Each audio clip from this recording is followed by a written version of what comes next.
Eu escrevi até um artigo no Gazeta do Povo hoje, aludindo a alguns cenários que podem discorrer dessa situação que está se apresentando nos Estados Unidos.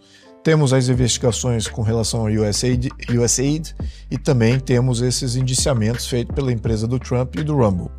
Muito bem. Eu vou citar aqui um precedente que eu menciono até no meu artigo, que é a questão do Panamá. O Panamá, como é que começou a situação do Panamá, resolvida a situação do Panamá nos anos 80. Nos anos 80, o Panamá era liderado por um ditador vinculado com narcotráfico, violação de direitos humanos, praticamente padrão do que a gente está vendo hoje na Nicarágua, na Venezuela, todos esses países aí. Um general de Farc que se torna presidente da República. Muito bem. Como é que eles fizeram? Houve um indiciamento numa corte da Flórida com relação a narcotráfico e também a abuso de direitos humanos. Então começou em Tampa, na Flórida, por um júri popular. Ele foi indiciado. Existiam provas, foram apresentadas, ele não compareceu para aquele indiciamento, óbvio, e o que acontece? Aquela corte o condenou e ele condenou a ser julgado, né? Ele fez um indiciamento e aí ele teria que ser julgado, mas quando ele faz o indiciamento, ele já deveria ter sido ao menos preso aguardando o julgamento, né? Lá a prisão em primeira instância. Vamos lembrar isso, não tem esse negócio de segunda instância não, é lá em primeira instância. Então o que aconteceu com o Noriega? Lembrando, ele é presidente do Panamá, que hoje imagino que esteja de bem com o Brasil, com toda a questão da América Latina. Ele foi indiciado, recusou a ir para o julgamento, e aí o governo norte-americano começou a aplicar uma série de sanções em cima do presidente. O presidente não reagia, porque ele dependia mais do narcotráfico, de compra de ouro e uma série de coisas, então não podia bloquear as contas dele, os ativos dele, não importa. Aí começaram a bloquear as contas de todos os envolvidos que poderiam estar extraditando o Noriega, mas que não estavam extraditando. Aí começou a pegar todo mundo. Pegou os apoiadores do governo, pegou partidos, pegou juízes, pegou todo mundo, né? Através desses ações unilaterais. Muita gente.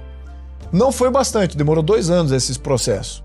E aí, eventualmente, falou assim: esse cara não vai sair porque o narcotráfico está sustentando tudo aquilo lá. Vamos ter que mandar uma força-tarefa, mandar vir buscá-lo. E olha que curioso. Ele fugiu porque os Special Forces, lá, os Navy SEALs, na noite anterior já estavam no país, já tinham invadido o país antes, neutralizado todos os portos e aeroportos. Ele não tinha para onde fugir. E aí veio uma força que desembarcou nas praias lá do Panamá e adentrou a cidade do Panamá com blindados e tudo mais. E ele não tinha para onde escapar. E aonde que ele foi buscar refúgio? No Vaticano.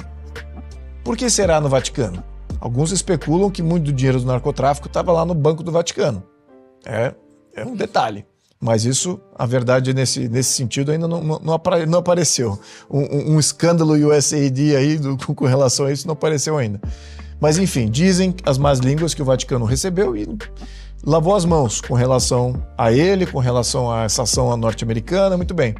Ele ficou lá e, eventualmente, fizeram um bloqueio, começaram a usar canhões de som. Esses canhões de som, eles jogavam o som para dentro da embaixada e causa náusea. Você não aguenta muito tempo exposto àquilo. E praticamente demorou, acho que 40 minutos, ele se rendeu e foi extraditado para os Estados Unidos e lá finalmente foi julgado. E o que acontece aí ficou preso até os dias de hoje, até recentemente. Muito bem. Dá para fazer alguma coisa similar aqui no Brasil? Não.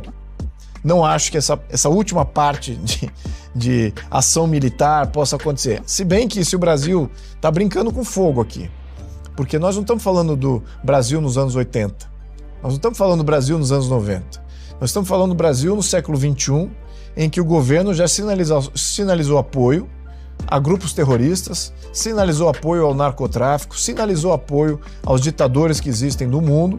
Então tá muito precária essa percepção. E viram como é que os Estados Unidos agiu com relação a líderes no Teherã, dentro do Teherã.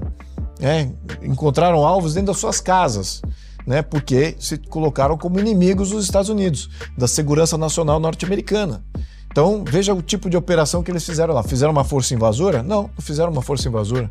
Drones, ação à distância, pode chegar a isso? Eu acho que não. porque também as instituições brasileiras, aí sim vão começar a reagir no primeiro, quando antes houver, de chegar a esse ponto. antes de chegar nesse ponto, né, com relação àquelas sanções individuais, que realmente vai pegar aí muita gente que está protegendo esse governo e todos aqueles vinculados. E também acho que se pegar um juiz, vai pegar todos os juízes, porque esse juiz não vai sozinho.